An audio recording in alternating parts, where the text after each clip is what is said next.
India का एक ऐसा ग्रुप खुद बैंकरप्ट हुई लेकिन दो अरबपतियों के बीच झगड़ा लगा के कही। हम बात कर रहे हैं अनिल अग्रवाल और गौतम अडानी के बीच झगड़े को लेकर। दरअसल जेपी ग्रुप ने बैंक से 57,000 करोड़ का लोन लिया था यमुना एक्सप्रेसवे और उसके आसपास के एरिया को खरीदने के लिए, ताकि उस पर बिंडल बनाकर बेच सके। लेकिन समय बीतने के साथ वो इन बिंडल और जमीन को सही से प्रॉफिटेबल नहीं बना पाए और धीरे धीरे बैंक के कर्ज में डूबते चले गए और यही कारण हुआ कि अपने कंपनी को दिवालिया घोषित करना पड़ा। फिर बैंक वालों ने जो 57,000 करोड़ इस कंपनी को दिए थे कर्ज, उसको पाने के लिए कंपनी का नीलामी लगाते हैं और इस नीलामी में गौतम अडानी ने इस कंपनी को पाने के लिए 14,500 करोड़ का बोली लगाते हैं। वही वेदांता ग्रुप के चेयरमैन अनिल अग्रवाल इस कंपनी को खरीदने के लिए 17,500 करोड़ का बोली लगाते हैं और इस ऑप्शनल बोली में अनिल अग्रवाल इस कंपनी को जीत लेते हैं और उनके हिस्से में आ जाता है। लेकिन असली खेल अब शुरू होता है। जब बैंक वालों को क्रेडिट देने की बात आती है तो अनिल अग्रवाल को क्रेडिट न देकर गौतम अडानी के अडानी ग्रुप को क्रेडिट 99% दे देते हैं और जेपी ग्रुप का कंपनी अडानी के हिस्से में चला जाता है। अब आप सोचेंगे कि आखिर बैंक वालों ने 17,500 करोड़ छोड़ 14,500 करोड़ में अडानी को एक कंपनी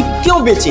दरअसल बात यह है कि अडानी इस सारे कर्ज को 2 साल में चुकाने की बात करता है, वहीं अनिल अग्रवाल इसे 4 से 5 साल में चुकाने की बात करते हैं। जबकि अनिल अग्रवाल का कहना है कि हमें पहले ये ऑप्शन दिया ही नहीं गया था। अगर बैंक वाले मुझे पहले ये शर्त बताते तो मैं भी 2 साल में चुकाने के लिए तैयार था। और इसी मामले को लेकर अनिल अग्रवाल पहुंच जाते हैं सुप्रीम कोर्ट, क्योंकि 17,500 करोड़ में कंपनी को ऑप्शनल बोली में जीते थे।